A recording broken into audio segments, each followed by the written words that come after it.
Assalamu alaikum wa rahmatullahi wa barakatuh. Ahla wa sahla fikum wherever you are. I hope you're all having a great day and ready to learn some Arabic. In today's episode tutorial, we'll be looking at some of the very basic phrases as some of you have requested to go over that again. So I'll teach you a number of them and hopefully you will find them helpful. Let's start.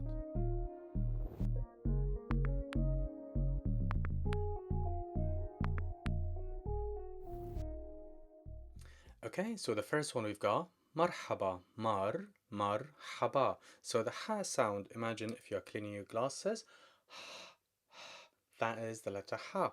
Or if you're a fan of spicy food, that is the letter ha. So ha, marhaba. Mar in Aramaic means God and haba means love. So I greet you with the love of God. However, these days the word marhaba is used informally, very casual, with your mates, friends, and family. Marhaba. The informal way of greeting, however, it is Assalam alaikum, Assalam alaikum, Assalam alaikum. And if you want to reply to that, just use the same phrase, Assalam alaikum, and that's it. Assalam alaikum, Assalam alaikum. However, in dialect, lots of people they tend to reply and use wa alaikum assalam. Wa, which means and, alaikum upon you too, assalam, which means peace. However, sometimes people tend to shorten it and they just say salamat, salamat, salamat. So the at the end of the word salam, it is a marking system, and that marking system refers to a feminine plural, meaning plurals. So salamat, which means hi, salamat. Our third phrase is tahiyati. Tahiyati, which means my greetings or someone saluting someone else. So tahiyati, tahiyati, and obviously you would say tahiyati Abu Ahmad. Abu, which means the father, and in Arabic is well known that a man or a woman would be called by their firstborn, whether it's a boy or a girl. So they would say Salamat Abu Ahmad or Salamat Ahmad. So hi Ahmad, hi Ahmad, hi the mother of Ahmad, and hi Abu Ahmad, hi the father of Ahmad, hi the father of Ahmad.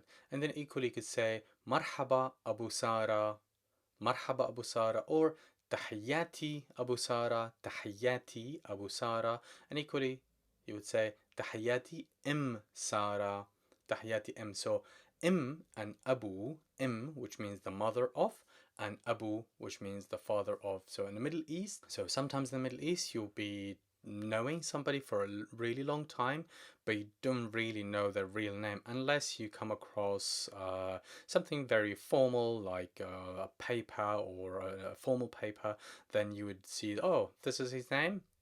I've known him in my entire life by the father of somebody.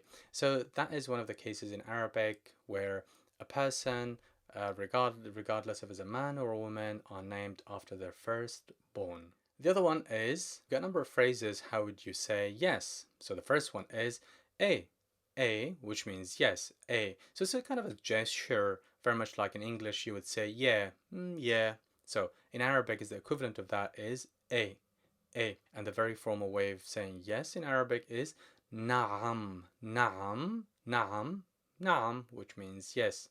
Or sometimes people would say aywa, aywa, aywa. Whichever you choose is correct, is right. Just choose the easiest, the simplest, the shortest to help you to memorize and focus on other vocabulary. Okay, how about if you want to end a conversation and if you want to say, okay, see you later, you would say بشوفك, بشوفك, بشوفك.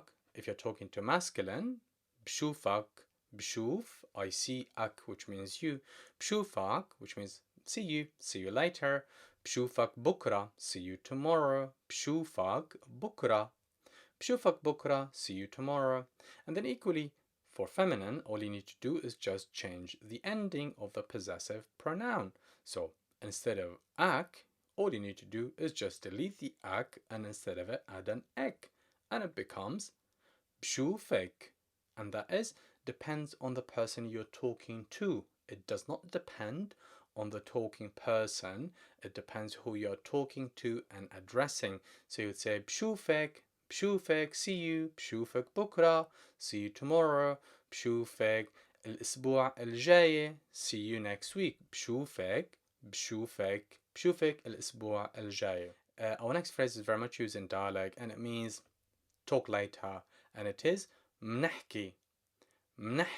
which means we talk later, and it has a hint of the future tense. Could be that future tense could be near, when you will be able to specify. So you could say منحكي بعد ساعة. Let's talk in an hour. Or that future could be distant, and you could say منحكي بعد أسبوع. Let's catch up in a week, or well, let's talk in a week. منحكي, and it is منحكي, which means talk later. Or sometimes people just drop it within a conversation, meaning or hinting that you want to leave or that you're intending to leave. So you would say منحكي. Our next phrase is انتبه على حالك, which means take care. انتبه على حالك. انتبه على حالك. انتبه على حالك. انتبه على حالك. If you're addressing a masculine, so talking to a masculine, you would say انتبه على حالك. Take care. Bye bye. مع السلامة. انتبه على حالك. Or you could say منحكي انتبه على حالك. You know, talk later. Take care. منحكي انتبه على حالك. And then equally, if you want to talk to a feminine, you would say انتبهي, pay attention or take care. انتبهي على حالك. انتبهي على حالك. So the feminine, the first one ends with an E, and the second one ends with the feminine marking system, or the feminine possessive. So you would say انتبهي على حالك. انتبهي على حالك. And another phrase, if you are intending to leave the conversation but you don't want to leave without offending anybody, so you could say بدك شي. Talking to masculine.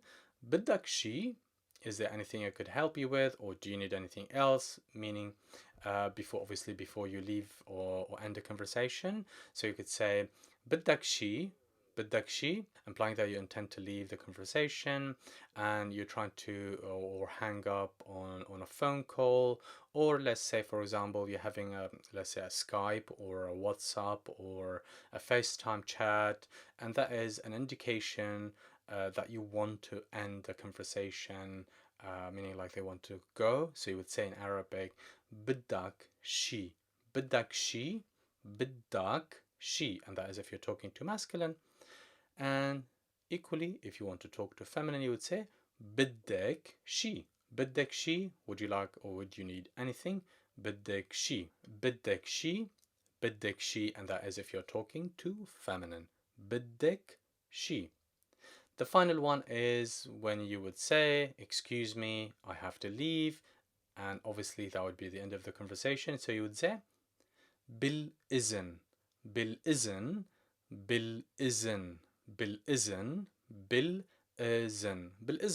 which means excuse me, and obviously that would indicate or implies that you want to end the conversation.